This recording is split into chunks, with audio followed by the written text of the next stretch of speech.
नमस्कार दोस्तों, संवैधानिक चर्चा में आपका स्वागत है। हमारे देश का संविधान, हमारे देश में संसदीय प्रणाली अपनाई गई है जो कि ब्रिटेन के संविधान से लिया गया है।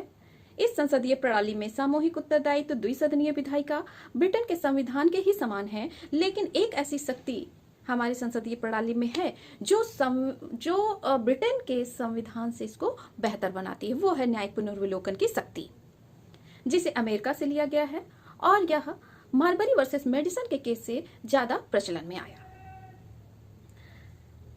यदि न्यायिक पुनर्विलोकन की शक्ति से क्या मतलब है? विधायिका द्वारा जो कानून बनाए जाते हैं वो उस कानून को, वह कानून संवैधानिक है अथवा नहीं, इसका परीक्षण सुप्रीम कोर्ट और हाई कोर्ट द्वारा किया जाता है। इस परीक्षण को ही न्यायिक पुनर्विलोकन की शक्ति कहते हैं।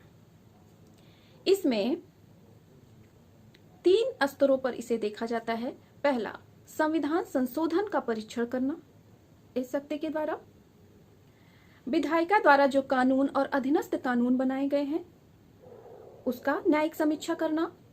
संघ और राज्य एवं राज्य के अधीन प्राधिकारियों द्वारा प्रशासनिक कार्यवाही की न्यायिक पुनर्विलोकन करना सुप्रीम कोर्ट और हाई कोर्ट का काम है। और जिस सीमा तक वह असंवैधानिक है, संवैधानिक प्रावधानों का उल्लंघन कर रही है, उस सीमा तक उसे हटा दिया जाता है। या यदि जो भी कानून बनाए गए हैं वो पूरी तरीके से असंवैधानिक है तो उसे पूरी तरीके से हटा दिया जाता है। इस परीक्षण में संविधान के अंतर्गत कई अनुच्छेद हैं जिसका प्रयोग करके न्यायिक पुनर्विलोकन किया जाता है। जैसे अनुच्छेद 13, आच्छादन का सिद्धांत, doctrine of eclipse.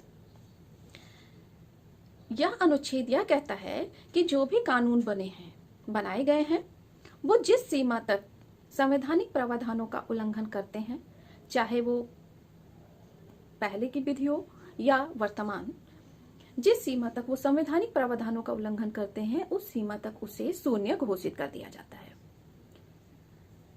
Keshavananda Bharti के केस में न्यायिक पुनर्विलोकन की शक्ति का प्रयोग किया गया था, गोलकनाथ के केस में, और अभी जो रिसेंट जैसे 2014 में राष्ट्रीय न्यायिक नियुक्ति आयोग का गठन किया गया था।